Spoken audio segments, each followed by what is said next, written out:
Okay, sure అండి. మానవ సమాజ పురోగతికి హేతుబద్ధత, జ్ఞానం, సత్యం, స్వేచ్ఛ, నీతి ముఖ్య అంశాలు.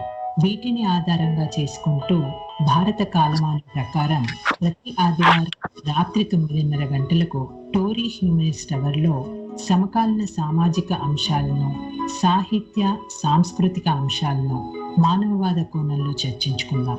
రండి, మీ సంశయాలను, మీ అభిప్రాయాలను మాతో పాటు పంచుకోండి.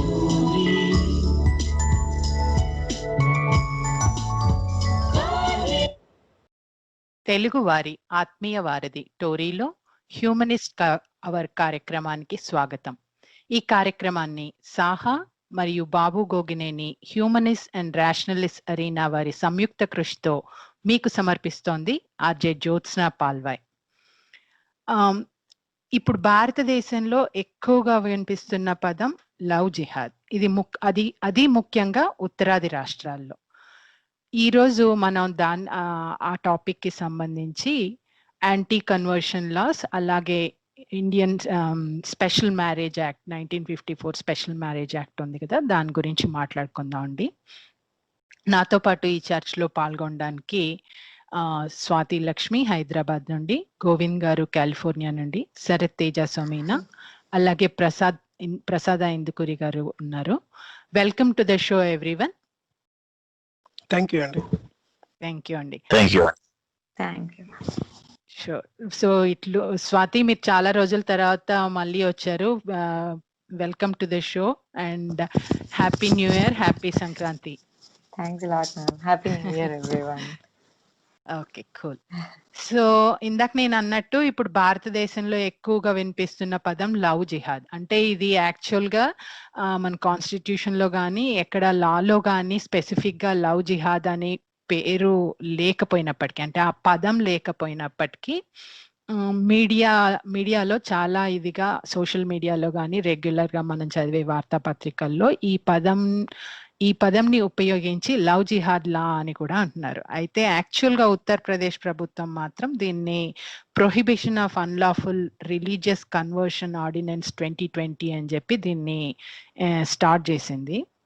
ఆర్డినెన్స్ గా స్టార్ట్ అయింది. తర్వాత నవంబర్ నెలాఖరులో ఇది లాగా కూడా వాళ్ళ రాష్ట్రంలో ఎనాక్ట్ అయింది. అయితే ఇదే తరహాలో మధ్యప్రదేశ్, అస్సాము, కర్ణాటక, హర్యానా ఈ తరహాలోనే చట్టాలు తీసుకొచ్చే ప్రయత్నాల్లో కూడా ఉన్నాయి. ఈరోజు ఇంతకీ ఈ లాలో ఏముంది, అసలు లవ్ జిహాద్ అంటే ఏంటి, ఎందుకు ఈ కొత్త చట్టాలు, మనం ఈ చట్టాల గురించి మాట్లాడుకోవాల్సిన అవసరం ఏముంది అనేది ఈరోజు మన నెక్స్ట్ 1 hour లో డిస్కస్ చేద్దాం. అలాగే మన special marriage act 1954 special marriage act కి సంబంధించి రీసెంట్ గా అలహాబాద్ కోర్ట్ ఇచ్చిన జడ్జిమెంట్, దాని గురించి కూడా మాట్లాడుకుందాం. అయితే ఈ లాలో అంటే ఒక సమ్మరైజ్డ్ గా చెప్పాలంటే, ప్రేమ పేరుతో ముస్లిం యువకులు హిందూ మహిళలను మభ్యపెట్టో, మాయ చేసో, లేకపోతే బలవంతంగానో మత మార్పిడికి పాల్పడుతున్నారని బీజేపీ పార్టీ వాదిస్తూ ఆ మత మార్పిడులను ఆపడానికి ఈ చట్టం తెస్తున్నామని వాళ్ళు చెప్తున్నారు. అయితే ఈ చట్టం ప్రకారం ఇది స్టార్ట్ చేయడం, వాళ్ళు మాట్లాడడం ముస్లిం యువకులు హిందూ యువతులను మభ్యపెట్టి చేస్తున్నారని చెప్పినప్పటికీ ఈ లా మాత్రం అన్ని మతాల వారికి వర్తిస్తుంది. దీన్ని అతిక్రమించిన వాళ్ళకి జైలు 10 సంవత్సరాల శిక్ష, అది కూడా అంటే కాగ్నిజబుల్, అంటే బెయిల్ రాకుండా బెయిల్ రాదనమాట వాళ్ళకి ఈ లా కింద. సో గోవింద్ గారు, maybe I start with you అండి. మీ అభిప్రాయంలో ఈ లా నిజంగానే యాక్చువల్ గా ఇలా ఉందా? అంటే ఈ లా ప్రత్యేకంగా ఈ లా తీసుకురావాల్సిన అవసరం ఉందా? అంటే ఫ్రీడమ్ ఆఫ్ రిలీజియన్ ని దృష్టిలో పెట్టుకొని వ్యక్తులు వాళ్ళకి ఇష్టమైన మతాన్ని అనుసరించే స్వేచ్ఛ వాళ్ళకు ఉండాలి అన్న దృష్టిలో పెట్టుకొని ఈ లాని తెచ్చామని ఆయా ప్రభుత్వాలు చెప్తున్నాయి. మీరేమంటారు దీని గురించి? ఇక్కడ ముఖ్యంగా 2 పాయింట్స్ అండి. ఒకటేంటంటే మత స్వేచ్ఛ అన్నారు మీరు. అంటే మనకి రాజ్యాంగం ప్రకారంగా అధికరణలు 25, 26, 27, 28 వీటి ప్రకారంగా కూడా మనం ఏ మతాన్నైనా అవలంబించే, ఆచరించే, దాన్ని ప్రచారం చేసుకునే హక్కు ఉంటుందన్నమాట. సో ముఖ్యంగా ప్రాబ్లం ఎక్కడొస్తుందంటే దాన్ని మనం దాని గురించి మాట్లాడడం కానీ, ఆచరించడంలో కానీ ఏమీ లేదనమాట.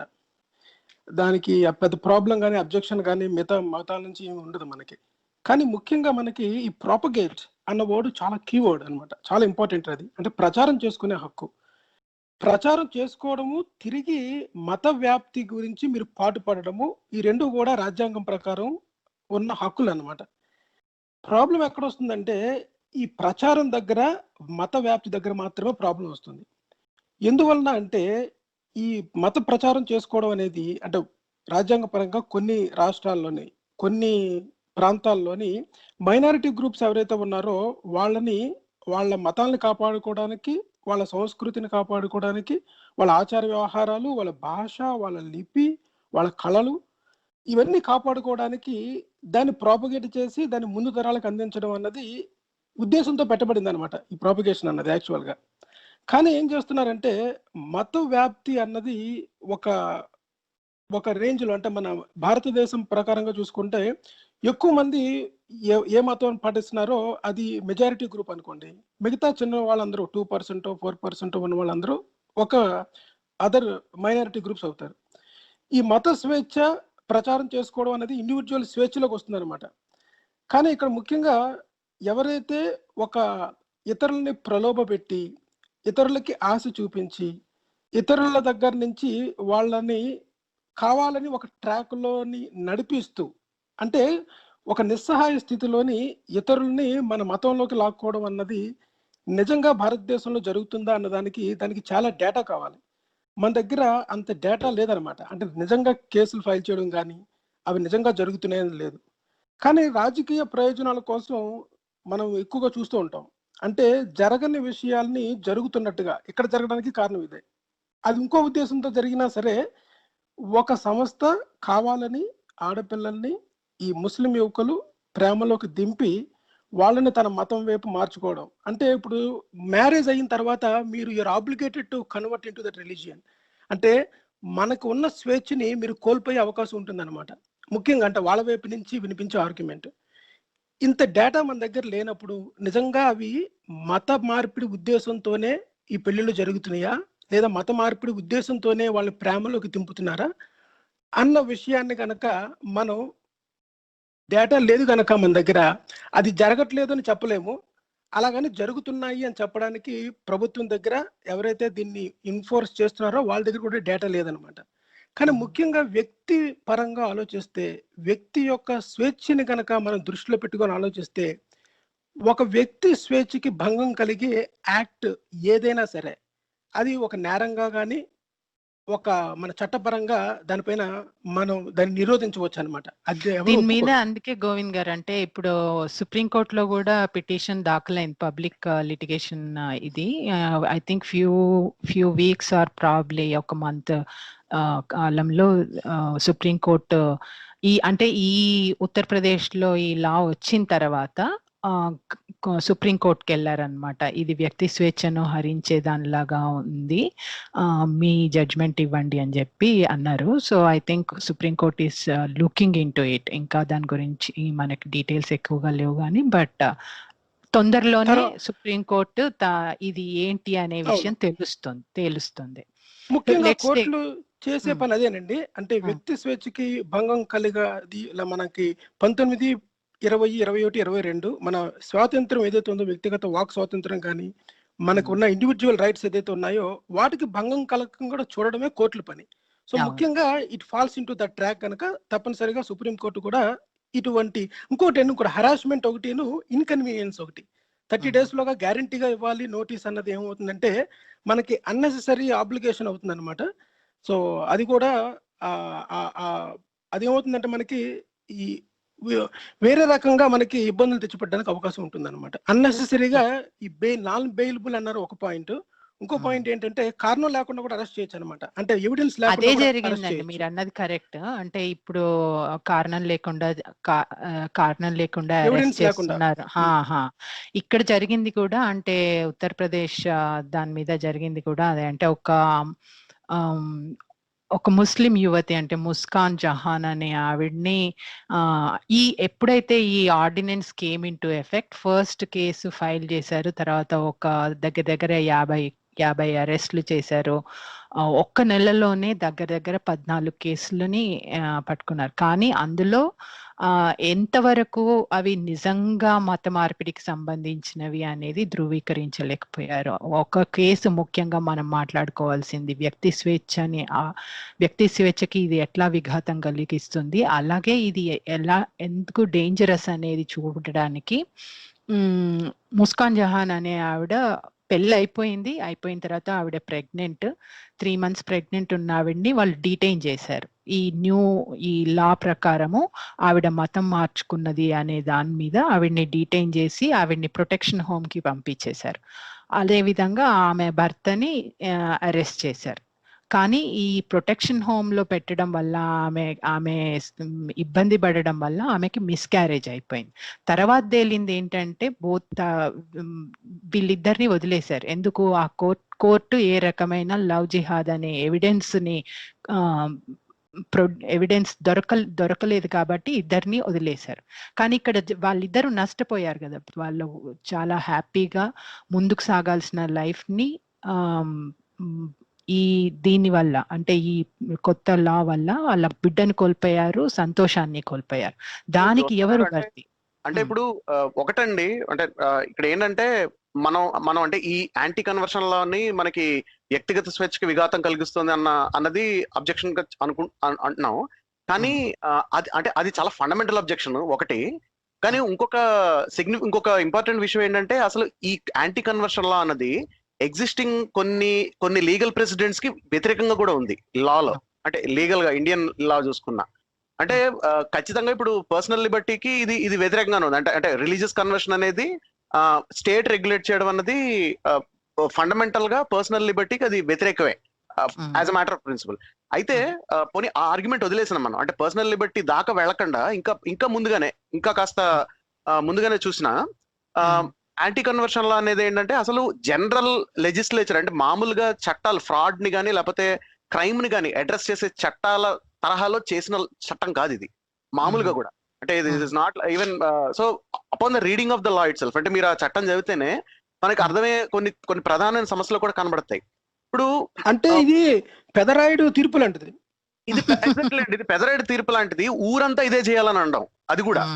సో ఇప్పుడు ఏంటంటే ఒక మామూలుగా ఇప్పుడు ఒకటండి, అంటే మనం గుర్తుపెట్టుకోవాల్సింది ఏంటంటే ఒక కాంటెక్స్ట్ చూస్తే అంటే ఒక వ్యాలిడ్ కన్సర్న్ ఒకటి వస్తుంది ఏంటంటే కన్వర్షన్స్ వైజ్ మీద ఒక ప్రాబ్లం అనేది ఐడెంటిఫై అవుతోంది.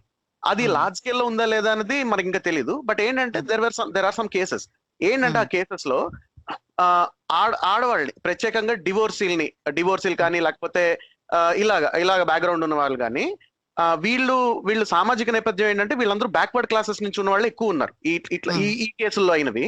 వాళ్ళు ఏంటంటే వాళ్ళు ఎవరితోనూ రిలేషన్షిప్ లోకి వెళ్ళడం, వాళ్ళ వర్క్ ప్లేస్ లో పనిచేస్తున్న వాళ్ళతోనూ.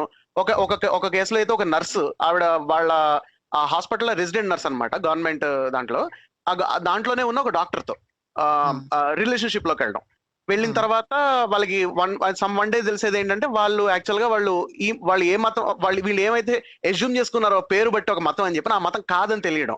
అది కూడా ప్రెగ్నెన్సీ వచ్చిన తర్వాత లేకపోతే అంటే రిలేషన్షిప్ లో కొంత దూరం వెళ్ళిన తర్వాత అప్పుడు ఇంకా కొత్త విషయాలు తెలియడం. ఏంటంటే వాళ్ళకి ఆల్రెడీ పెళ్ళయి ఉందనో లేకపోతే పిల్లలు ఉన్నారనో ఉండడం.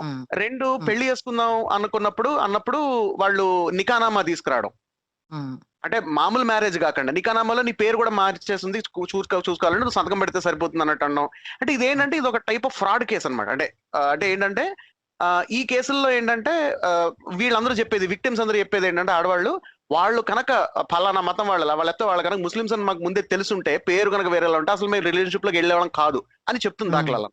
సో ఇవి ఏంటంటే ఈ తర ఫ్రాడ్ కేసు ఏంటంటే రిలీజియన్ హైడ్ చేసి రిలేషన్షిప్ లోకి వెళ్ళడం అనమాట అనే కేసులు అయితే ఉన్నాయి. అంటే కాంట్రాక్ట్ బ్రీచింగ్ లాగా ఎగ్జాక్ట్లీ ఇవి ఫ్రాడ్ కేసులు ఇవి ఫ్రాడ్. నెక్స్ట్ ఏంటంటే ఇవి kind of relationship, personal relationship fraud అన్నమాట. ఇది కైండ్ ఆఫ్.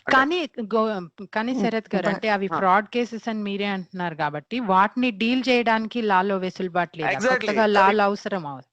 ఇప్పుడు అక్కడికే వద్దాం. ఇప్పుడు ఇందులో కొన్ని కేసెస్ సీరియస్ కేసెస్ అండి. ఇందులో కొన్ని కేసెస్ లో టార్గెట్ అవ్వబడుతున్న వాళ్ళు బ్యాక్వర్డ్ క్లాసెస్ నుంచి ఉన్న హిందూ విమెన్ ని టార్గెట్ చేయడం జరిగింది. అంటే వాళ్ళు విక్టిమ్స్ ఉన్నారు. టార్గెట్ చేయడం కరెక్ట్ కాదు వర్డ్, బట్ విక్టిమ్స్ ఉన్నారు. అలాగే మైనర్స్ ఉన్నారు, 14 ఏళ్ల పిల్లలు, 16 ఏళ్ల పిల్లలు, వీళ్ళు ఉన్నారు. సో వీళ్ళ మీద రేప్ అండ్ పాక్సో కేసు పెట్టడం కూడా జరిగింది. కొన్ని కేసెస్ అయితే national commission of women, national commission of backward classes కూడా నోటీస్ తీసుకుని ఎస్కలేట్ చేయడం జరిగింది, పోలీసులు యాక్షన్ తీసుకోవడం. ఇలాంటి కేసులు కొన్ని ఉన్నాయి. జనరల్ గా ఇప్పుడు అంటే కొంతమంది జర్నలిస్టులు చెప్తున్న విషయం ఏంటంటే, ఇలాంటి కేసులు ఇండియాలోనే కాదు దక్షిణాసియాలో ఉంది. ఇందులో ఈ కేసెస్ గురించి పర్టికులర్ గా బంగ్లాదేశ్ కానీ, పాకిస్తాన్ కానీ ఈ దేశాల్లో కూడా జరుగుతున్నాయి ఇలాంటివి. వీటిలో ఏంటంటే ఇవి కేవలం హిందూ విమెన్ నే కాదు టార్గెట్ చేయబడుతుంది, ఇది క్రిస్టియన్ విమెన్ కూడా అవుతుంది. అంటే నాన్ ముస్లిమ్స్ విమెన్ అందరికీ అవుతుంది, ఇది ముస్లిం సైడ్ నుంచి అవుతుంది అన్నది, మెన్ నుంచి అవుతుంది అన్నది ఒక కేసు ప్యాటర్న్ ఉందని చెప్తున్న విషయం ఇది. కానీ దీనికి ఏమి లార్జ్ స్కేల్ అగ్రిగేషన్ అనాలిసిస్ ఏం లేదు. అంటే అసలు ఇలాంటిది ఒక కాన్స్పిరసీ, అంటే ఇలాంటిదో కుట్ర కింద లార్జ్ స్కేల్ లో జరుగుతుంది అనేది మనకి తెలియదు. అంటే ఆర్గనైజ్డ్ ఎఫర్ట్ అయితే నాకు తెలిసి అయితే ప్రస్తుతానికి అలాంటి ఎవిడెన్స్ ఏం లేదు, ఆర్గనైజ్డ్ ఎఫర్ట్ గా అవుతుంది. ఇంకొక విషయం పాయింట్ యాడ్ చేస్తాను ఇక్కడ. ఇప్పుడు నిజంగా వాళ్ళు చెయ్యాలి అంటే హిందూ ఉమెన్ ఎందుకు వాళ్ళు నిజంగా చెయ్యాలి అనుకుంటే, అంటే పాపులేషన్ వైజ్ అది మెజారిటీగా ఉన్నారు కాబట్టి they can multiply, they can do it in the current premises. అంతే తప్ప బయట నుంచి ఒకరిని తీసుకొచ్చి చేయడం ద్వారా statistically you are not achieving anything. అంటే ఇక్కడ అంటే నా ఉద్దేశం ఏంటంటే, ఇదొక ఏదో వారు యుద్ధం చేసిన తర్వాత ఏదో చేస్తారు చూడండి, ఆ టైపు కుట్ర కాదు నా ఉద్దేశంలో. ఇదేంటంటే పర్సనల్ కేసెస్, ఇవన్నీ నాకు తెలిసి ఇండివిజువల్ కేసెసే. కానీ ఏంటంటే కొన్ని రకాల సోషల్ యాటిట్యూడ్స్. ఇప్పుడు చూడండి, ఇప్పుడు ఫర్ ఎగ్జాంపుల్ ఇప్పుడు ఇంటర్ రిలీజియస్ మ్యారేజ్ లో కొంతమందికి నా స్పౌజ్ నా మతంలోకి రావాలని ఉండొచ్చు, ఆడవాళ్ళకి కానీ మగవాళ్ళకి కానీ. సో ఇలాంటి social attitudes, religious attitudes on top of it ఏంటంటే, ఇప్పుడు సే ఫర్ ఎగ్జాంపుల్ ఇప్పుడు నేను ఫలానా మతం అనో, నాకు మతం లేదనుకోండి, బట్ నేను ఫలానా మతం అని చెప్పి ఎవరికైనా తెలిసింది అనుకోండి, సే అలాంటిది ఏమైనా ఉంటే వాళ్ళు మ్యారేజ్ ప్రపోజల్ రాకపోవచ్చు. నాకు ఒక అమ్మాయికి తెలిస్తే ఫర్ ఎగ్జాంపుల్ వాళ్ళు నన్ను ప్రేమించకపోవచ్చు, కులం బట్టో అలా ఉండొచ్చు కదా క్రైటీరియా. అంత స్ట్రాంగ్ ఒపీనియన్ ఉన్నప్పుడు సేమ్ మతంలో పెళ్లి చేసుకోవడం బెస్ట్ కదా. అంటే అంటే అంటే అంటే ప్రేమకి ఇవేమి పట్టవు కదా. అంటే నేను అట్ ద సేమ్ టైం అంటే ప్రేమ కావాలి, మనకి నమ్మకము కావాలంటే విశ్వాసము, రెండిట్లకి ఉన్న ఫైట్ అయితే ఇది. అంటే మరి పర్సనల్ రిలేషన్షిప్స్ అలాగే ఉంటాయి కదా. ఇప్పుడు ఖచ్చితంగా ఇవి అందరికీ ఉండేవేనండి. అంటే ఇవి నేను అంటుంది ఏంటంటే, ఇది ఒక కుట్ర కాదంటే, ఇది ఆర్గనైజ్డ్ ఎఫర్ట్ కాదని నా అభిప్రాయం. అలాంటి ఎవిడెన్స్ కూడా లేదు యాక్చువల్ గా. అండ్ ఎక్కడైతే ట్రై చేశారు పోలీసులు ఇలాంటి కాన్స్పిరసీ ఉందా అని చెప్పని తెలుసుకోవడానికి ఫైల్ చేసిన రిపోర్ట్స్ లో కూడా ఇలాంటి కాన్స్పిరసీ కుట్రపూరితంగా ఆర్గనైజ్డ్ ఎఫర్ట్ గా చేయట్లేదని తెలుస్తుంది. పాలిటిక్స్ ఎప్పుడు ఏం చూస్తాయంటేనండి, they are waiting for an opportunity. అంటే ఇటువంటిది ఏదైనా ఉన్నప్పుడు they step on it and build cases on top of it. వాళ్ళు ఏం చేస్తారంటే ఇటువంటి దాన్ని ఉపయోగించుకోవడానికి వాళ్ళకి మంచి అవకాశం అనమాట. అంటే నేను మీ వైపు ఉన్నాను, నేను మీ మతం గురించి, మన సాంప్రదాయాల గురించి పాటుపడుతున్నాను, సో ఇవన్నీ జరుగుతున్నాయి అని ఫాల్స్ కేసెస్ ని ఫైల్ అప్ చేసేసి మన కొన్ని రకాల సోషల్ మీడియాలో చేయడం ద్వారా మనుషుల మనసుల్లోని మనం నాటుతాం అనమాట. ఏమని, ఏదో ఉపద్రవం ముంచుకు రాబోతుందని. అవును. ఇంకో సమస్య ఏంటంటేనండి, ఎప్పుడైతే వ్యక్తిగత సమస్యలు, అంటే ఇట్లాంటి పర్సనల్ ఫ్రాడ్ కానీ లేకపోతే ఇలాంటి విషయాల్లో ఇది రాజకీయ నాయకులు దీన్ని సాల్వ్ చేయాలని ఎప్పుడైతే మనం వెళ్తామో, లేకపోతే అలాంటిది వినపడుతుందో, పొలిటికల్ సొల్యూషన్స్ అన్ని ఎలా ఉంటాయంటే, మేము చట్టం చేస్తాం అంటే అన్ని మా చేతుల్లో ఉంటాయండి. అంటే బేసిక్ గా ఇప్పుడు ఏంటంటే, మీ సమస్యని మేము పరిష్కరించాలంటే మీ జుట్టు తీసుకొచ్చి మా చేతిలో పెట్టండి అన్నది ప్రపంచవ్యాప్తంగా పొలిటికల్ సొల్యూషన్స్ అన్ని అలాగే ఉంటాయి. ఇప్పుడు అంటే నేను చెప్తుంది ఏంటంటే, గవర్నమెంట్ కనుక ఒక పని చేస్తే, అంటే రాజకీయాలు ప్రత్యేకంగా రాజకీయ నాయకులు కానీ అంటే ఒక లెజిస్లేటివ్ సొల్యూషన్ అనేది తీసుకొస్తే, దాని కంట్రోల్ పూర్తిగా పొలిటీషియన్స్ నెక్స్ట్ ఈ అడ్మినిస్ట్రేటర్స్ చేతిలోనే ఉంటది. అంటే దానికి కొంత పర్సనల్ స్పేస్ ని వాళ్ళు ఇన్వైట్ చేసేయడం జరుగుతుంది. అంటే ఇట్లాంటి వాటిలో చట్టాలు తీసుకొస్తే, ఒకటి as a matter of principle. రెండు, ప్రత్యేకంగా ఈ చట్టం వరకు వస్తే కనుక మనం చెప్పుకున్న ప్రాబ్లం ఏంటంటే, అదొక నారో ప్రాబ్లం. అది అంటే ఏంటంటే, ఏ కేసుల్లో అయితే మతాన్ని హైడ్ చేసి జరుగుతున్న ఫ్రాడ్లు ఇవి. అంటే దానికి రిలీజియస్ యాంగిల్ ఉందంటే నా ఉద్దేశం ఏంటంటే, రిలీజియస్ యాటిట్యూడ్స్ వల్ల ఆ క్రైమ్ అనేది, ఫ్రాడ్ అనేది ఇంకొక డైమెన్షన్ వచ్చింది దానివల్ల. కానీ మీరు ఆ ఫ్రాడ్ ని అడ్రస్ చేయడానికి ఈ యాంటీ కన్వర్షన్ లా చట్టం అనేది అసలు ఎంతవరకు, ఈ యాంటీ కన్వర్షన్ లా ఏంటంటేనండి ఇది మొత్తం అంటే ఇది బేసిక్ గా ఏంటంటే ఇది గోటితో పోయేదానికి AK-47 తీయడం అనమాట, గొడ్డలు కూడా కదా ఆఖరికి. So exactly correct. ఇంకోటి అండి, రెండు ఒక్క కర్రలు నిమిషం అండి, చూసారా, లెట్ రెండు మీ పిల్లలు. బ్రింగ్ ఇన్ స్వాతి గారు హియర్. నేను ఒక మాట అన్నాను ఇందాక, స్వాతి గారు maybe Yeah. You can address my question.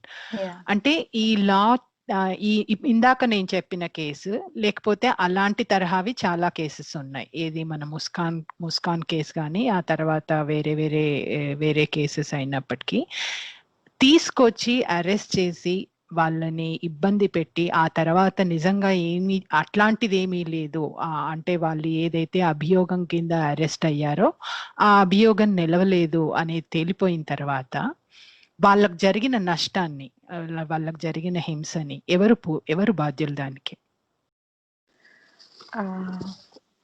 Ma'am, నాకు అది చాలా చాలా పెద్ద క్వశ్చన్ అనిపిస్తుంది. దానికన్నా ఒక్క స్టెప్ బ్యాక్ వెళ్ళి దీన్ని అడ్రస్ చేయాలనుకుంటున్నాను. షూర్. అసలు విమెన్ మీద కోయర్షన్ అన్నదే మన కన్సర్న్ అయితే, విమెన్ మీద ఎవ్రీడే ఎన్ని కోయర్సివ్ యాక్ట్స్ జరుగుతున్నాయి, అవి ఎందుకు డిస్కషన్ లో రావు అన్నది నాకు చాలా సర్ప్రైజింగ్ గా ఉంటుంది. Women are forced into religion అనే మీ ప్రాబ్లము, లేకపోతే women are force generally without being able to exercise their choice అనే మీ problem. If women are generally being forced into several things, అది ఎవ్రీడే ఇళ్లలో జరుగుతుంది కదా. ఒక అమ్మాయి తన డ్రెస్సింగ్ చాయిసెస్ నుంచి తన ప్రొఫెషనల్ చాయిస్ కానివ్వండి, ఎప్పుడు తను ప్రెగ్నెంట్ అవ్వాలి అన్నది కానీ, తను ఎంత తినాలి, ఎప్పుడు డాక్టర్ ని చూపించుకోవాలి అన్న ప్రతి చోట తనకి ఏజెన్సీ ఉండట్లేదు అని చెప్పి మనకి రిపీటెడ్ గా ఎన్నో సర్వేస్ చెప్పాయి across religions. I'm not confining to 1 or 2. మరి ఇన్ని ఫండమెంటల్ లెవెల్స్ లో చాలా చిన్న చాయిసెస్ లోనే వాళ్ళ ఏజెన్సీ ఎక్సైజ్ చేసే ఫ్రీడమ్ లేనప్పుడు, అండ్ దాన్ని ట్యాకిల్ చేయాల్సిన అర్జెన్సీని కూడా మనం చూపినప్పుడు, సడన్ గా విమెన్ ఒక రిలీజియన్ లోకి ఫోర్స్ చేయబడ్డారు. ఐ మీన్ నాకు ఫోర్స్ అన్నవాడు చాలా సర్ప్రైజింగ్ గా అండ్ ఫన్నీగా ఉంటుంది, ఎందుకంటే అసలు ఎక్కడ వాళ్ళు ఫోర్స్ చేయబడట్లేదు అనిపిస్తుంది. So there is less agency and that's an acknowledged fact. ఇప్పుడు దానిపైన we're speaking of religious agency. ఒక విమెన్ వచ్చి నేను ఈ రిలీజియన్ లోకి వెళ్ళాలి అని అసర్ట్ చేయటం, అన్ని ఫండమెంటల్ చాయిసెస్ లో వాయిస్ డిప్రైవ్ అయిన women, I don't think she is having choice in her caste కానివ్వండి, రిలీజియస్ బిలీఫ్స్ కానివ్వండి, even with in families. So I know of many friends who do not personally believe god but are forced into doing pujas in Hindu families.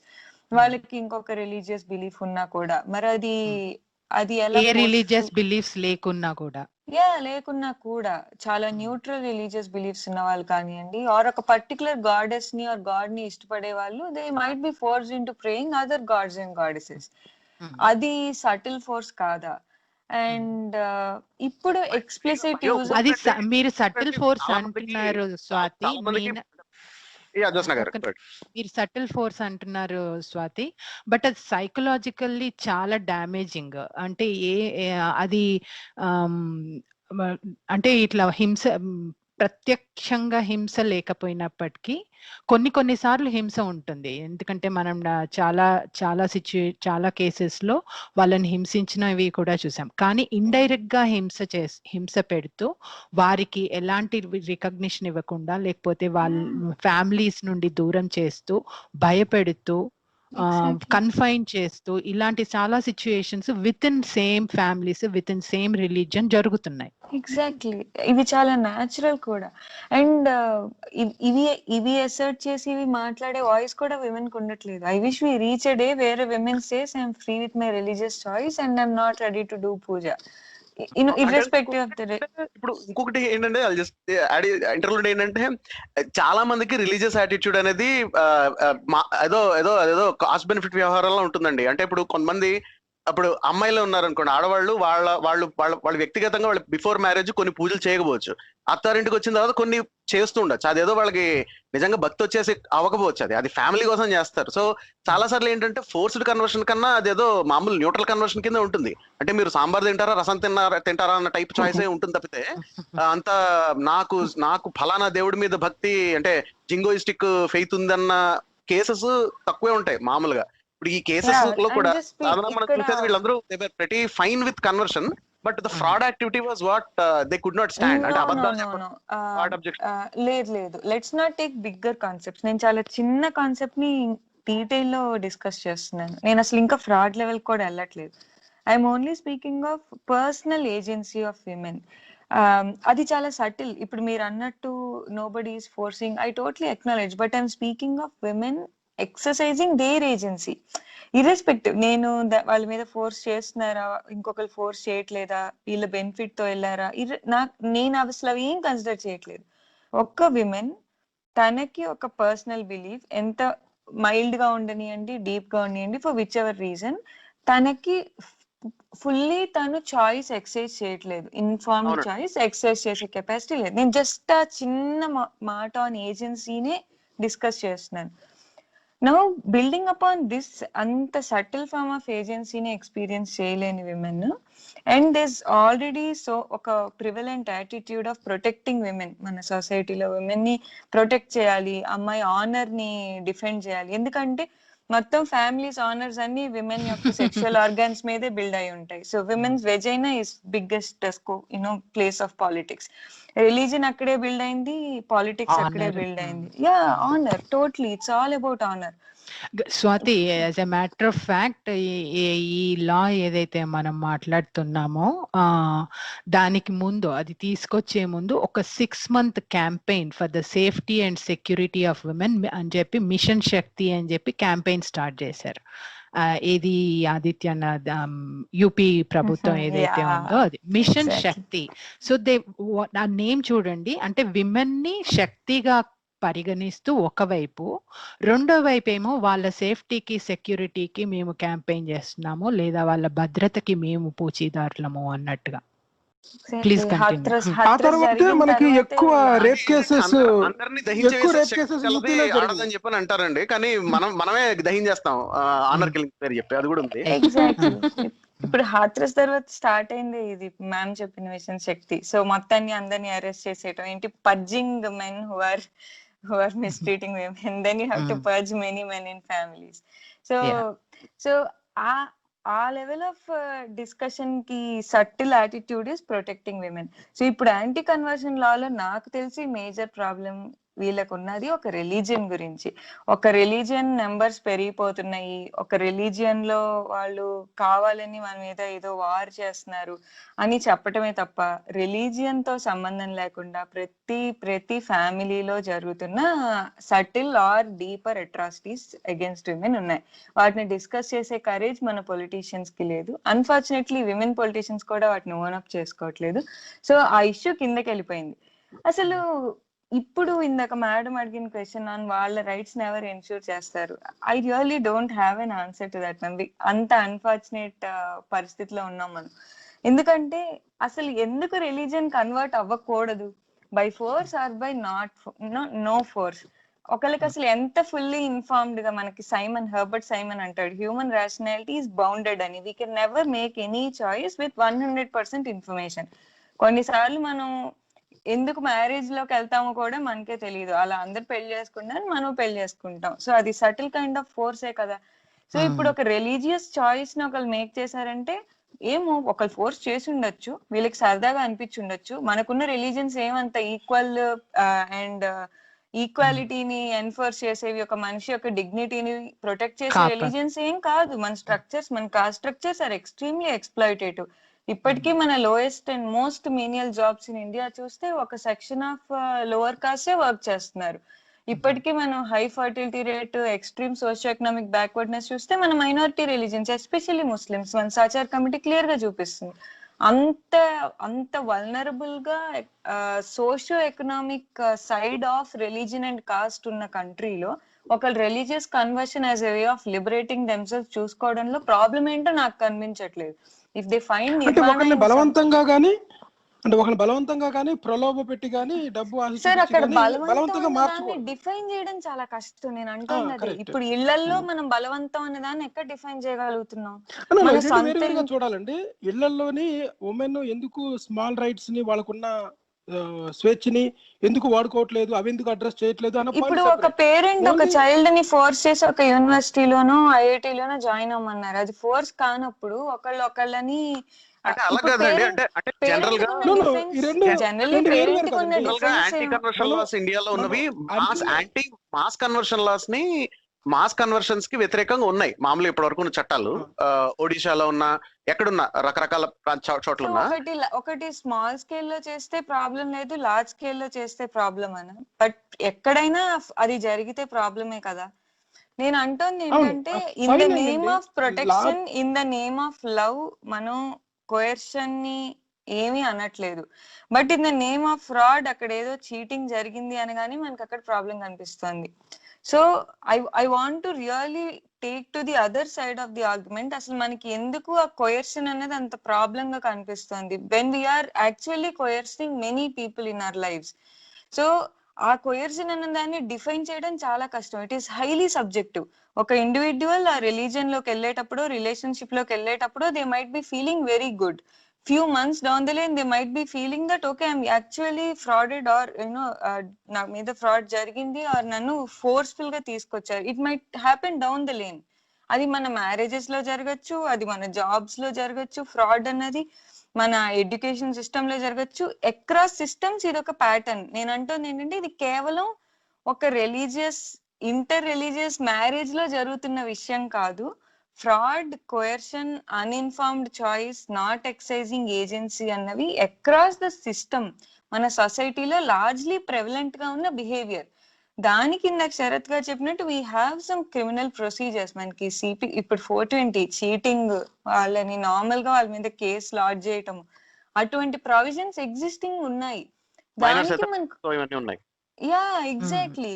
So explicit legal and criminal justice procedures ఉన్నప్పుడు దానికి అన్నెసరీగా ఒక religion name ని 100 సార్లు iterate చేసి చేసి చేసి చేసి అక్కడ స్టోరీ ఉందో లేదో కానీ తెలియదు, ఆ స్టోరీ మాత్రం క్రియేట్ అవుతుంది. పైగా ఇంకొకటి యాక్చువల్ గా ఇప్పుడు మీరు ఇప్పటి వరకు చెప్పింది కానీ మనం ముందు చూసింది కానీ ఒక నారో ప్రాబ్లం గురించి చెప్తున్నాం మనం. అంటే జరుగుతున్న రకరకాల వాటిల్లో ఉన్న ఒక నారో డౌన్ చేసి ఒక స్కోప్ మనం డిఫైన్ చేసాం, ఇక్కడ సమస్య అని చెప్పని ఇది జరుగుతుందని. ఈ చట్టంలో ఏంటంటే there is no such scope definition. ఇది చాలా బ్రాడ్ గా ఉంది లా అనేది. ఏంటంటే ఉదాహరణకి ఇప్పుడు ఇది ఏ తరహా కన్వర్షన్ ని ఆపుతోందో అడ్రస్ చేస్తూ క్రిమినలైజ్ చేస్తుంది అనేది చెప్పట్లేదు, మొదటి ప్రాబ్లమ్.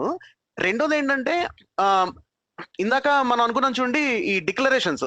ఇప్పుడు ఎవరన్నా మతం మారదలుచుకుంటే వాళ్ళు 60 day నోటీస్ ఇవ్వాలి.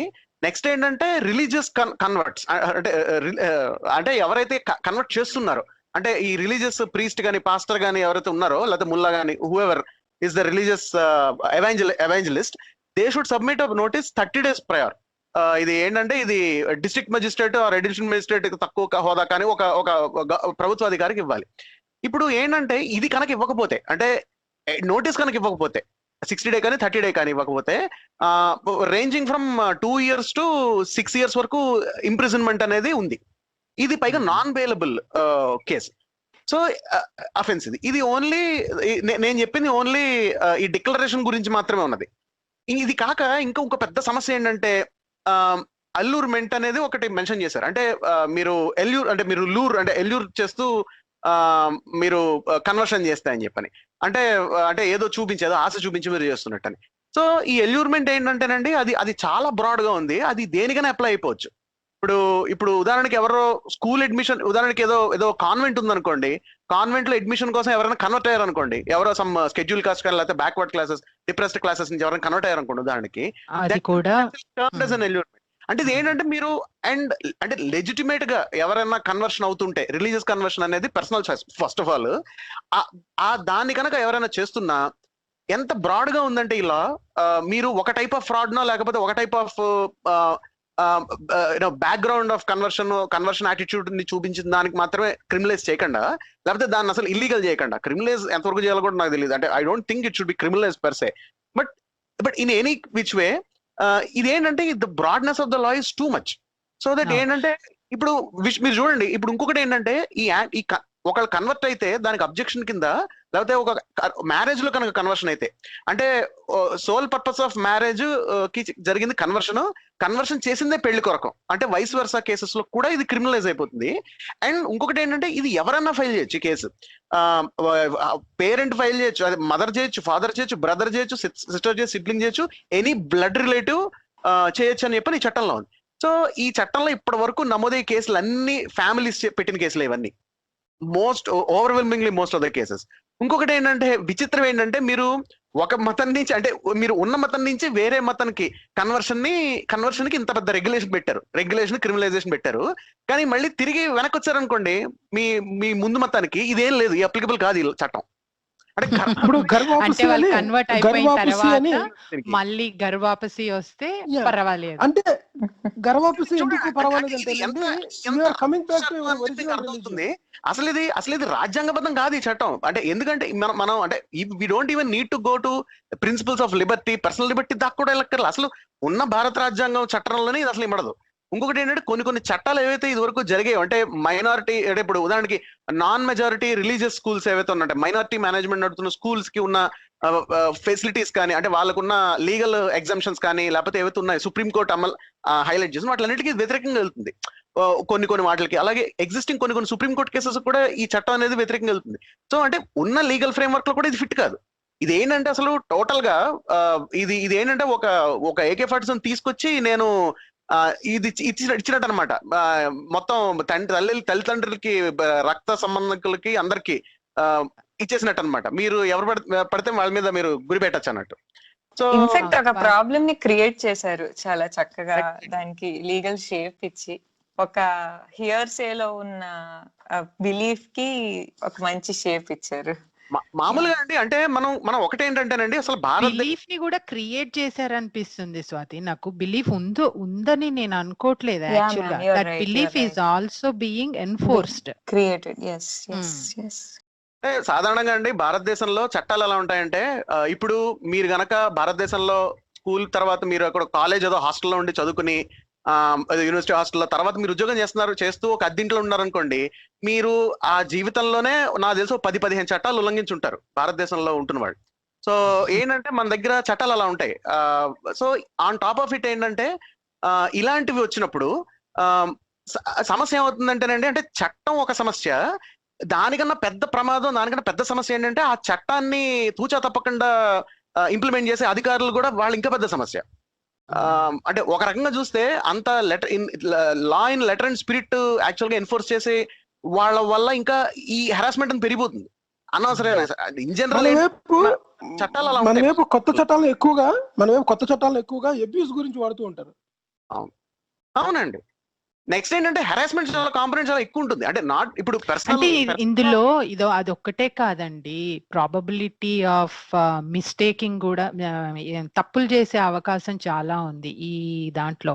అంటే వాళ్ళ చేతిలో ఒక అధికారం ఉంది కాబట్టి వాళ్ళు నిజంగా కన్వర్ట్ అయ్యారా లేదా, అంటే ఎవరైనా ఇద్దరు ప్రేమికులు ఉంటే వాళ్ళని ఏ ఆధారం లేకుండా అరెస్ట్ చేసే అవకాశాలు చాలా ఉన్నాయి, అలా అయ్యాయి కూడా. కేసుల్లో ఎవిడెన్స్ ఏం లేదు. ఎవిడెన్స్ వారం రోజులు 10 రోజులు జైల్లో పెట్టి ఫుల్ హెరాస్మెంట్ చేసేసి, లేదా వాళ్ళని కొట్టేయడం, వాట్ ఎవర్ ఇవి పోలీసులు ఏవైతే ట్రీట్మెంట్ చేస్తారు అవన్నీ చేసి బయటికి వదులుతున్నారు కదా. అవును, నాన్ బెయిలబుల్ ఎందుకంటే అసలు నాన్ బెయిలబుల్ అవసరం ఏముంది? అదే తెలియదు మనకి. వాళ్ళ ఇంట్రెస్ట్ సూట్ అవుతుంది. కఠినమైన చర్య అంటే నాన్ బెయిలబుల్ కదా, అంటే కఠినమైన చర్య అంటే దాని మీనింగ్ అదే కదా. సో ఇదే సమస్య అవుతుంది. అంటే మన పర్సనల్ వ్యవహారాలు. సో మనకి గోవింద్ గారు మీరు ఆ వర్డ్ అది అడిగారు కాబట్టి దాని వెనుక ఉన్న రాజకీయ ఉద్దేశాన్ని మనం అర్థం చేసుకోవాలి. నాన్ బెయిలబుల్ అన్నారు కాబట్టి క్లియర్ గా మనకు అక్కడ రాజకీయ ఉద్దేశం ఉందనేది తెలుస్తుంది. ఎగ్జాక్ట్. అంటే ఎక్స్ట్రీమ్ గా భయపెట్టడం అంటే ఏంటంటే నాన్ బెయిలబుల్ అన్నది ఒకటి, లేదంటే మా దగ్గర ఏంటి ట్యాక్స్, ఇన్కమ్ ట్యాక్స్ ఉంది అని ఇంకోటి, లేకపోతే సిబిఐ ఉందని ఒకటి. ఇప్పుడు ఎవరినన్నా విపరీతంగా భయపెట్టాలనుకోండి, CBI, income tax, non bailable ఈ మూడిట్లతోనే మీరు విపరీతంగా భయపెట్టచ్చు ఎవరినన్నా సరే. ఇక్కడ మేబీ డిస్కస్ చేయాల్సిన ఇంకొక విషయం కూడా, this fear about one religion exploding in population ma'am. I think ఎందుకు ఇస్లాం అని అన్నదాన్ని యూజ్ చేసుకుంటున్నారు అంటే, it has become a very conducive bait అన్నమాట. ఇప్పుడు యూజువల్లీ ఫియర్ ఏంటంటే ఇస్లాంకి వెళ్తే, లైక్ ఇప్పుడు లెట్స్ సపోజ్ ఒక అమ్మాయిని ఫోర్స్ఫుల్ గా కన్వర్ట్ చేశారు ఇస్లాంలోకి. అండ్ ఓకే, కన్వర్ట్ చేస్తే నీకు వచ్చిన ప్రాబ్లం ఏంటి? Okay, you married her just to convert her. So ఇక్కడ మళ్ళీ 2 నేరేటివ్స్ ఉంటాయి. ఒకటి, అమ్మాయిని ఫోర్స్ఫుల్ గా కన్వర్ట్ చేసి ఇస్లాంలోకి పంపించి తన్ని టెర్రరిస్ట్ కి సప్లై చేయటం ఒకటి, ఆర్ తన్ని టెర్రరిజం యాంటీ ఇండియా నేరేటివ్ కి అది ఫిట్ అవుతుంది. ఇంకొకటి, using other religion people to expand there population in numbers. So ఈ నేరేటివ్ కూడా నేను చాలా సార్లు వాట్సాప్ లో వీటిలో విన్నాను. అది కూడా బస్ట్ చేయాల్సిన అవసరం ఉంది. సో ఎప్పుడైనా ఒక పాపులేషన్ లో, ఒక రిలీజియన్ లో కానీ కాస్ట్ లో కానీ ఎక్కువ మంది ఫర్టిలిటీ రేట్స్ హై ఉన్నాయి అన్నది నిజమే. బట్ దీనికి రీజన్ ఒక కాన్స్పిరసీ కాదు. ఇందాక శరత్ గారు అన్నట్టు అది హై సోషియో ఎకనామిక్ బ్యాక్వర్డ్నెస్. ఇప్పుడు కొన్ని ట్రైబల్ ఏరియాస్ లో కానివ్వండి, ఎక్స్ట్రీమ్లీ పువర్ ఫ్యామిలీస్ లో కానివ్వండి, స్కెడ్యూల్డ్ కాస్ట్ లో కానివ్వండి, కొన్ని particular states in India like UP, Bihar which have high fertility rates above 2.1 replacement level కన్నా ఎక్కువ ఫర్టిలిటీ రేట్స్ ఉన్న స్టేట్స్. రీజన్స్ ఏంటి అంటే, ఒకటి, ఎక్కువ పావర్టీ ఉన్నప్పుడు పేరెంట్స్ కి చిల్డ్రన్ ఆర్ ఇన్సూరెన్స్ అన్నమాట. అంటే మోర్ నెంబర్ ఆఫ్ చిల్డ్రన్ ఉండటం వల్ల వాళ్ళ పావర్టీకి అదొక అగేన్స్ట్ పావర్టీ అన్నట్టు కన్సిడర్ చేస్తారు. ఎందుకంటే చాలా మంది ఎంప్లాయిడ్ అవ్వచ్చు. ఇంకా ఇండియాలో ఇన్ఫెంట్ మోర్టాలిటీ రేట్ ఎక్కువ ఉంటుంది. సో అంటే ఎక్కువ కిడ్స్ సర్వైవ్ అవ్వరు అన్న డౌట్ ఉంటుంది పేరెంట్స్ కి. సో దీని వల్ల కూడా ఎక్కువ మంది చిల్డ్రన్ ని కనుంచుతారు. సో ఈ సోషియో ఎకనామిక్ బ్యాక్వర్డ్నెస్ నుంచి వచ్చేవి హై ఫర్టిలిటీ రేట్స్. అంతేకాని దీనికి ఒక రిలీజియస్ కాన్స్పిరసీ థియరీని అట్రిబ్యూట్ చేయడం అసలు చాలా దారుణం. దీని మీద చాలా వాట్సాప్ మెసేజెస్ చూసాను కాబట్టి నేను పాయింట్ తీసుకొస్తున్నాను. Very true, very true. ఎందుకు హిందూ విమెన్ ఇస్లాం లోకి వెళ్తే ప్రాబ్లమ్ అంటే, Islam is Muslims are exploding in numbers అన్న నేరేటివ్ ఉంది కాబట్టి. బట్ అలా ఏం లేదు. మీరు బీహార్, యూపీలో ఒక normal BC level fertility rates చూసినా మీకు తెలుస్తుంది problem is more economic and social than religious అని. ఇక్కడ అదొకటి ఉందండి. అంటే Also, అది మీరు ఈ కేసెస్, ఈ ఫ్రాడ్ కేసెస్ చూస్తే చేసిన మెన్ ఎవరైతే ఉన్నారో వాళ్ళు డాక్టర్ లెవెల్ ఉన్న వాళ్ళు, అంటే యునాని డాక్టర్ కానీ అట్లాగా, అంటే వాళ్ళు రెస్పెక్టెడ్ ప్రొఫెషన్స్ లో ఉన్న వాళ్ళు, అంటే దే ఆర్ ఎడ్యుకేటెడ్, అది కూడా ఉంది. అంటే పర్టికులర్ గా దీంట్లో, అంటే ఈ టైప్ ఆఫ్ ఫ్రాడ్స్ లో రిలీజియస్ యాటిట్యూడ్స్ అనేవి నా ఉద్దేశంలో అయితే ఉన్నాయి. అంటే ఎట్లా అంటే, ఇప్పుడు అంటే ఇక్కడ ఏంటంటే, ఇప్పుడు సే ఫర్ ఎగ్జాంపుల్, ఇప్పుడు నేను ఎగ్జాంపుల్ ఏంటంటే, ఇప్పుడు సాధారణంగా ఆడవాళ్ళకి స్మోకింగ్ చేసేవాళ్ళు అంటే చిరాకు ఉండొచ్చు, లేకపోతే స్మోకింగ్ నచ్చకపోవచ్చు అండి. సో ఇప్పుడు నేను స్మోకర్ అనుకోండి, నేను అది హైడ్ చేసి లవ్ చేసి పెళ్లి చేసుకున్న తర్వాత లేకపోతే తెలిసింది అనుకోండి స్మోకర్ అని, ఆ కారణం కొద్దీ నన్ను వదిలేయవచ్చు. బట్ నేను స్మోకర్ అని బిఫోర్ హ్యాండ్ తెలిసింది అనుకోండి, they may not be interested in pursuing relationship. అంటే నేను స్మోకింగ్ అనేది ఒక చాలా ఎగ్జాంపుల్ కింద ఇచ్చాను, బట్ ఇది రిలీజన్ కూడా అవ్వచ్చు యాక్చువల్ గా. సో ఇలాంటి కేసెస్ ఉన్నాయి. అంటే బట్ అంటే కానీ ఏంటంటే, మనం చెప్పేది ఇదొక ఆర్గనైజ్డ్ ఎఫర్ట్ అయితే అవ్వదు. ఇది ఇండివిజువల్ కేసెస్ అవుతాయి ఇవి. నెక్స్ట్ ఏంటంటే, కొంత రిలీజియస్ యాటిట్యూడ్స్ ప్లే అవుట్ అవ్వచ్చు దీంట్లో. ఖచ్చితంగా స్కోప్, రోల్ ఉండొచ్చు రిలీజియస్ యాటిట్యూడ్స్ అనేవి. బట్ అది నా ఉద్దేశంలో ఇలాంటి చట్టమో లేకపోతే ఒక చట్టమో ప్రత్యేకంగా దీనికి చేసి ఎక్స్ట్రా ఎడిషనల్ క్రిమినలైజేషన్ చెయ్యాలా లేదా అంటే, I don't think so. Additional criminalisation అవసరం లేదు. ఎందుకంటే ఉన్న చట్టాలు ఏవైతే, అంటే ఫ్రాడ్ కానీ ప్రాబ్లీ ఏం చేయొచ్చు అంటే, పర్సనల్ లాలో ఫ్రాడ్ రిలేటెడ్ వాటికి కొంత నాన్ ఆర్బిటరీ క్లాసెస్ యాడ్ చేయొచ్చేమో పర్హాప్స్, అంటే స్పెసిఫిక్ గా లాంటిది అడ్రస్ చేయాలంటే. కానీ నా ఉద్దేశంలో స్పెసిఫిక్ గా లాంటిది అడ్రస్ చేయక్కర్లేదేమో అనుకుంటాను.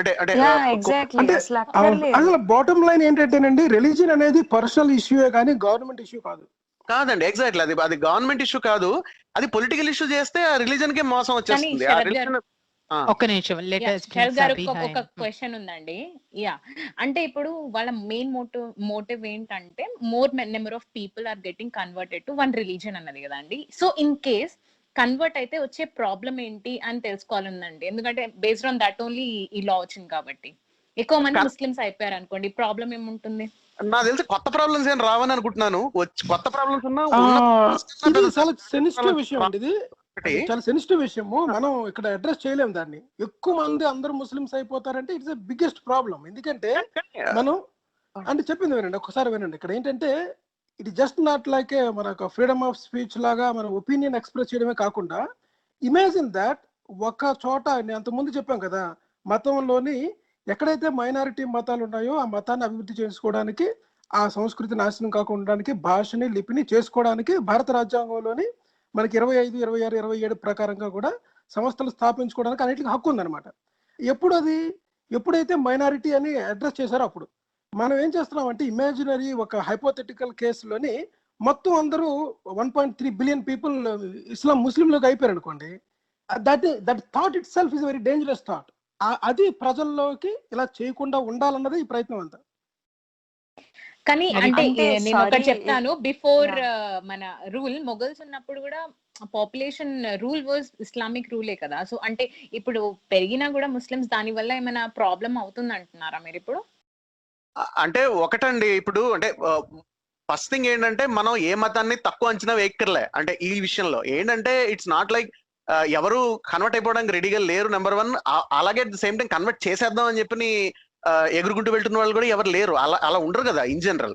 అఫ్ కోర్స్ అలా ఎవాంజలికల్ గా ఉండేవాళ్ళు కొంతమంది ఉండొచ్చు ప్రతి రిలీజన్ లోను. బట్ అంటే రెండోది కరెక్ట్ అండి.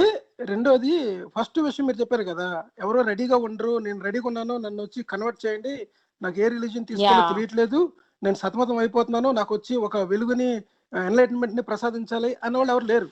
కానీ మతాన్ని మార్చడానికి పరిగెత్తుకొని వెళ్ళి పరుగులు తీసేవాళ్ళు మాత్రం ఉన్నారు. ఉన్నారండి. అంటే ఎవాంజలికల్ బేస్ ఉంది, ఖచ్చితంగా ఉంది. ఏవైతే ఎవాంజలిజం అనేది ఎక్కువ ఉన్న మతాలు ఉన్నాయో, అదే ఒకటే మతం లేదు, ఎక్కువ మతాలు ఉన్నాయో వాటిల్లో ఉంది. అంటే ఏంటంటేనండి, ఇప్పుడు ఏ మతం ఎవరన్నా ఒక మతం అనే అంటే ఈ మతాన్ని ఎవరు ఏ ప్రభుత్వాలో లేకపోతే రాజకీయ నాయకుల్లో నడుం బిగించి మేము ఉద్ధరిస్తామని చెప్పని బయలుదేరితే ఆ మతాల్లోని సంస్కరణ నాశనం అయిపోతుంది. First point. మొదటిది. ఒకవేళ మీ బేస్ అదనుకోండి, మీ పార్టీ మనుగడకే మీ పార్టీ మనుగడే దాని మీద డిపెండ్ అయింది అనుకోండి, అప్పుడు అదే కదా ఫౌండేషన్. ముందు భయపడాల్సిన మతస్థులు భయపడాలి. ఏ మతాన్ని అయితే వాళ్ళు ఎత్తికెత్తుకున్నారో ఆ మత విశ్వాసం ఉన్న వాళ్ళు ముందు భయపడాలి. ఎందుకంటే వాళ్ళ మతంలోకి, వాళ్ళ ప్రార్థనా స్థలాల్లోకి, వాళ్ళ జీవితాల్లోకి ఈ రాజకీయాన్ని తీసుకొచ్చేస్తారు.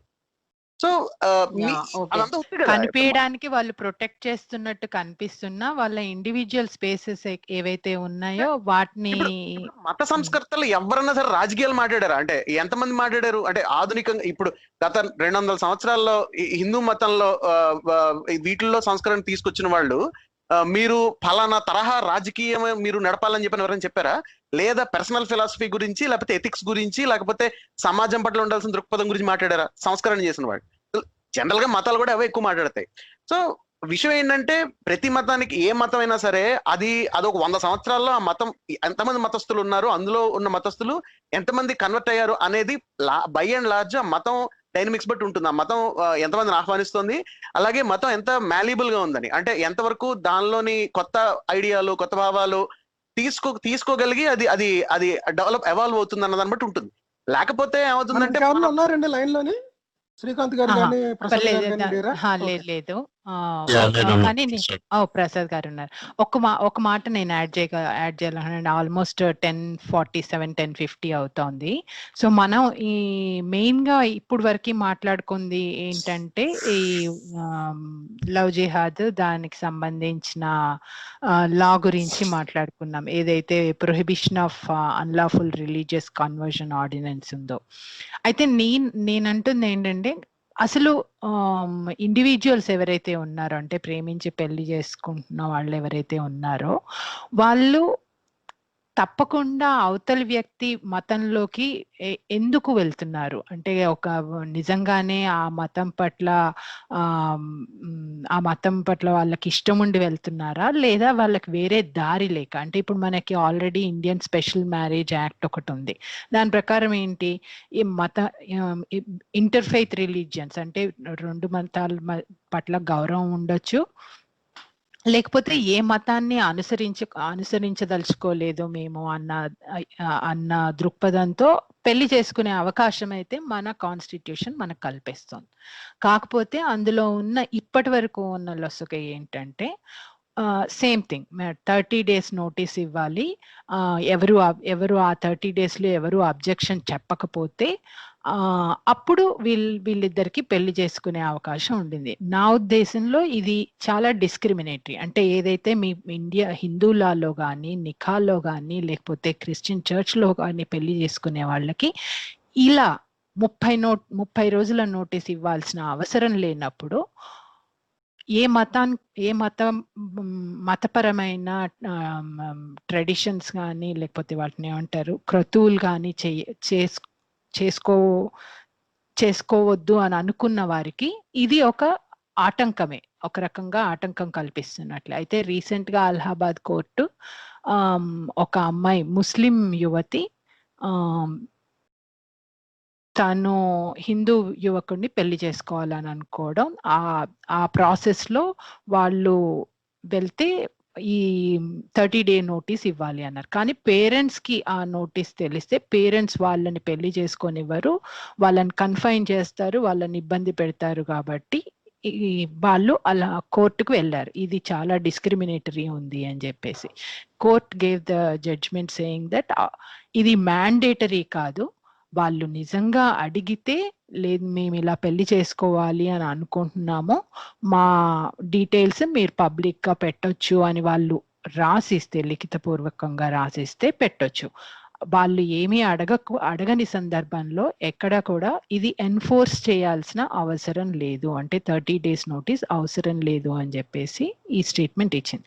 ఇట్స్ ఎ వెరీ అంటే నాకైతే వెరీ వెల్కమింగ్ జడ్జ్మెంట్ అనిపించింది. Maybe each one of you can talk about what your thoughts are. Sure, ఒక పాయింట్ యాడ్ చేస్తానండి ఇక్కడ నేను. అంటే ఇది ఒక ప్రాసెస్ అనమాట. ప్రాసెస్ ఏంటంటే converting love marriages into arranged marriages. ఎందుకంటే ఇద్దరు మ్యారేజ్ చేసుకొని వాళ్ళ ఇష్ట ప్రకారము వాళ్ళకి నచ్చింది చేసుకున్నప్పుడు మీరు అందరికీ చెప్పండి, టమ్కి వేయించి మాకు ముందుగానే నోటీస్ చెప్పండి, పేరెంట్స్కి చెప్పండి, ఎవరైనా అబ్జెక్షన్ ఉంటే మాకు తెలియజేయండి అంటే ఇదివరకు గ్రామాల్లోనే దండోరా వేసేవారు అనమాట. ఫలానాది జరుగుతుంది, ఎవరికైనా అబ్జెక్షన్స్ ఉంటే రచ్చబండకి రావాల్సిందోహో అని కొట్టేవారు. అలాగుంటుంది ఇది. ఇంకో రెండో విషయం ఏంటంటే మీరు అసలు మారవలసిన అవసరం ఏమొస్తుంది అని ఒక రిలీజియన్ నుంచి ఇంకో రిలీజియన్కి.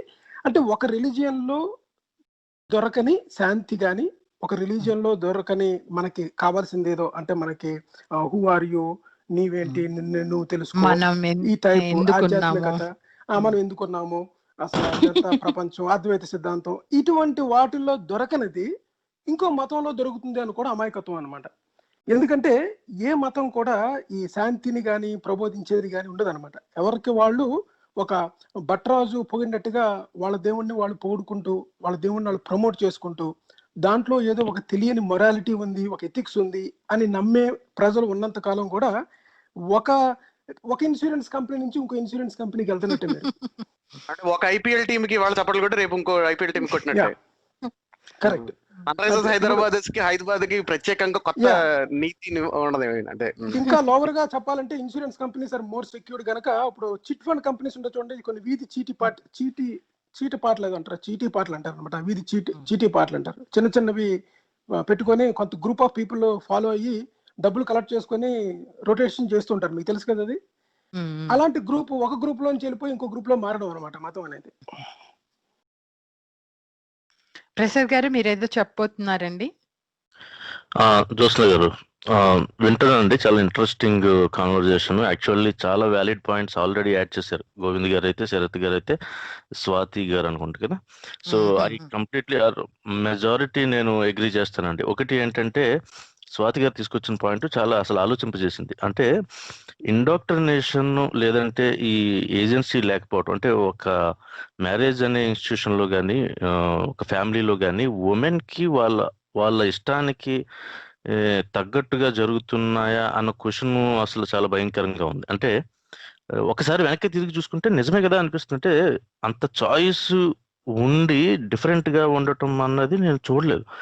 అంటే వాళ్ళందరూ ఇష్ట ప్రకారంగానే ఉంటున్నారు అని అయితే అనుకోవట్లేదు అయితే ఇప్పుడు నేను అనుకుంటే. బట్ నేను ఇంకొక పాయింట్ కూడా అసలు యాక్చువల్ గా అక్కడ చూసేది ఏంటంటే, అసలు అది ఉమెన్ రైట్స్, ఉమెన్ లిబర్టీకి సంబంధించిందే కాకుండా చైల్డ్ కూడా ఉన్నట్టే మనకు చూడాలనుకుంటే. అంటే మనకి ఇండాక్ట్రినేషన్ అనేది ఏ మతంలో వాళ్ళ పిల్లలకి దే డోంట్ హ్యావ్ ఎనీ సే. ఇంకా పోనీ మెజారిటీ తీరిన తర్వాత మ్యారేజ్ చేసుకున్న వాళ్ళన్నా కొద్దిగా చెప్పగలిగే స్థితిలో అన్నా ఉంటారు. కానీ పిల్లలు వచ్చేటప్పటికి వాళ్ళు ఏం నమ్మాలి, ఏం నమ్మకూడదు, ఎవరిని తమ వాళ్ళుగా చూడాలి, ఎవరిని పరాయి వాళ్ళుగా చూడాలి అనుకునేంత స్థాయిలో డివిజన్ తీసుకుని రావటానికి అవకాశం చాలా ఎక్కువగా ఉన్నది, ముఖ్యంగా కులం, మతం ఇలాంటి విషయాల్లో. సో నేను చూసేది ఏంటంటే ఇంకా బిగ్గర్ పిక్చర్, ఇంకా కొద్దిగా వెనక్కి వెళ్ళి చూస్తే, అంటే ఈ స్పెసిఫిక్గా ఈ లా గురించి నాకన్నా బాగా మీరు అందరూ ఎక్స్ప్లెయిన్ చేశారు. బట్ నేను చూసేది అసలు ఈ ఈ ప్రమోషన్ అన్న అది, దానికి ఏ ఆర్టికల్స్ అయితే ఉన్నాయో, అసలు నా వ్యక్తిగత అభిప్రాయం ఇది. ఒక మతాన్ని కానీ, నమ్మకాన్ని కానీ, విశ్వాసాన్ని కానీ మనము రాజ్యాంగంలో చెప్పుకున్నట్టు సైంటిఫిక్ టెంపర్మెంట్, హ్యూమనిజంని ఇంప్రూవ్ చేసుకోమన్నట్టుగా చెప్తున్నప్పుడు, దీనికి అంత అంటే liberty okay, but propagation or promotion or public display and చాలా వాల్యూ ఇవ్వటము, లేదంటే అసలు నో రిలీజియన్ అని మెన్షన్ చేయగలిగే, ఇప్పుడు ఎలక్షన్లో నోటాలాగా ఏ రిలీజియన్కి మేము మ్యారేజ్ కానీ వేరే ఏ పనైనా కానీ చేయాల్సిన అవసరం లేదని ఇండిపెండెంట్గా, ఇండివిజువల్గా రికగ్నైజ్ అవ్వటానికి రెడీగా ఉన్న వాళ్ళ కోసం ఒక ఆప్షన్ ఇస్తూనే ఈ ప్రమోషన్, ప్రాపగేషన్, పబ్లిక్ డిస్ప్లే ఇదంతా కూడా లిమిట్ చేయాల్సిన అవసరం ఉందేమో అని నా వ్యక్తిగతమైన అభిప్రాయం. ఎందుకంటే నేను వెస్టర్న్ సొసైటీస్ లో, వాళ్ళ వ్యక్తి స్వేచ్ఛకు విఘాతం కదండి. నేను చెప్పేది ఏంటంటే, నన్ను కంప్లీట్ చేయనివ్వండి, నేను బాగా నేను చెప్పేది ఏంటంటే, కాదంట్లా, అవన్నీ ఉన్నాయి. అవన్నీ ఉండగా కూడా వ్యక్తిగత స్వేచ్ఛ అంటే దెర్ ఈజ్ నో ఎండ్ అండి. ఎక్కడికైనా ఏమైనా చెప్పొచ్చు. నేననేది ఏంటంటే, let's see it what some of the other modern western societies are doing.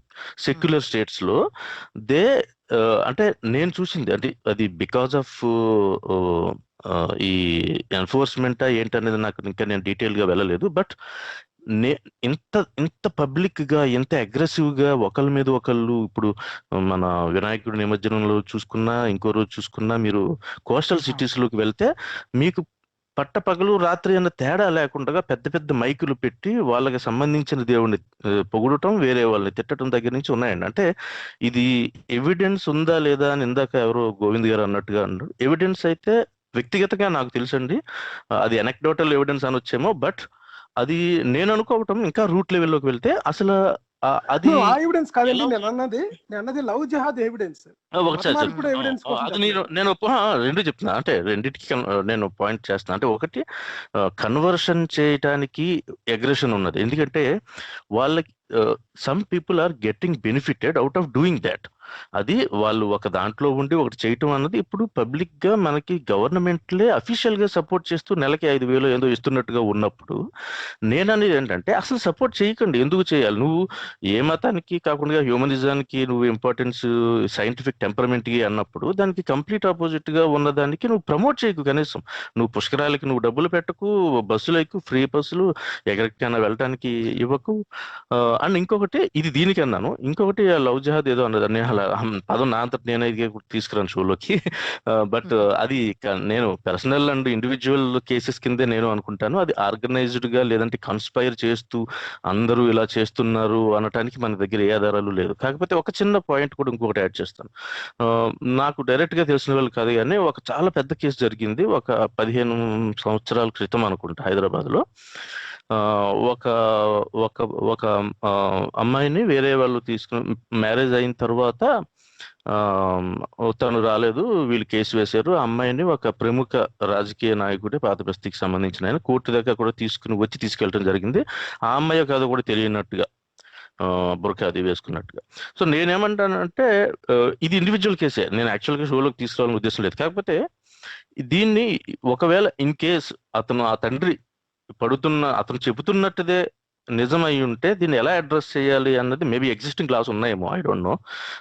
ఎలా చేయాలి అన్నది నాకు అది గుర్తొచ్చింది కాబట్టి చెప్తున్నా. అంటే అది బై అండ్ లార్జ్ జరుగుతుందని శరత్ గారు చెప్పింది అదే. Existing laws cover all your doubts and all your fears. అది అయిపోయింది. ఆ పాయింట్ అది కాదు. పాయింట్ ఏంటంటే, ఐ థింక్ మనకి టైం అయిపోతుందండి. నేను ఒక ఫ్యూ పాయింట్స్ చెప్పేసి సమ్మరైజ్ చేసేస్తాను మనం ఇప్పటి వరకు మాట్లాడుకున్న విషయాలు. అందరూ అంటే ఆల్మోస్ట్ షోలో మాట్లాడిన ప్రతి ఒక్కరూ కూడా ఈ యాంటీ కన్వర్షన్ లా అనేది మన very nature of right to life కానివ్వండి, లేకపోతే మన ఇండివిజువల్ లిబర్టీ ఏదైతే మన కాన్స్టిట్యూషన్ గ్యారంటీడ్గా ఇచ్చిందో దానికి వ్యతిరేకంగా ఉన్నదనేది మొదటి పాయింట్.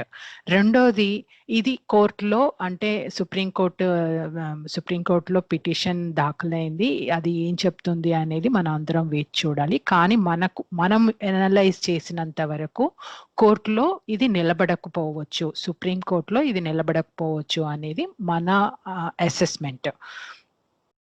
అండ్ ఇందులో ఈ లాల్లో తీసుకొచ్చిన పనిష్మెంట్స్ ఏవైతే ఉన్నాయో, పనిష్మెంట్స్ కానివ్వండి, అవి అన్కాన్స్టిట్యూషనల్ గా ఉండడము, వాటిని క్రిమినలైజ్ చేయడము, ఇదంతా కూడా ఇండివిజువల్స్ ని టార్గెట్ చేస్తూ వాళ్ళకి ఇబ్బందిని కలిగించే డైరెక్షన్ లో ఉన్నాయి. వాళ్ళని వాళ్ళు ప్రూవ్ చేసుకోవాల్సిన అంటే మేము గిల్టీ కాదు అని వాళ్ళు ప్రూవ్ చేసుకోవాల్సిన బర్డెన్ ని వాళ్ళ మీద పెడుతున్నాయి. అది చాలా చాలా పెద్ద విషయం అండి. బర్డెన్ ఆఫ్ ప్రూఫ్ అన్నది వాళ్ళ మీద పడుతుంది అన్నది.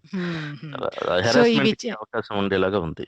Yeah, and main thing to end with women ని ఏదో కాపాడేస్తున్నారు, ఈ లాన్ తీసుకొచ్చి వాళ్ళకి సెక్యూరిటీ భద్రతని కల్పిస్తున్నారు అని అంటున్నారు. కానీ విమెన్ కూడా ఆలోచించుకోగలుగుతారు, విమెన్ కి కూడా తెలివితేటలు ఉన్నాయి. ఏదైనా మభ్య పెడుతున్నారో భయపెడుతున్నారో అంటే అది అన్ని రంగాల్లో అన్ని లెవెల్స్ లో ఆ కోయర్షన్ అనేది ఉంది. ముందు దాన్ని అడ్రస్ చేయాల్సిన అవసరం ఉంది. సోషియో ఎకనామిక్ ఇష్యూస్ ని అడ్రస్ చేసుకోవాల్సిన అవసరం ఉంది. అట్లన్నిటినీ పక్కన పెట్టి ఇది ఒక పెద్ద బూచిగా భయపెడుతూ దీన్ని ఏదో అడ్రస్ చేసేస్తున్నా అని తీసుకొచ్చిన లాని మనం అందరం కూడా వ్యతిరేకిస్తున్నాం. థ్యాంక్ యూ అండి. Thank you for participating in this one. Signing off అండి. Thank you. Thank you. Thank you.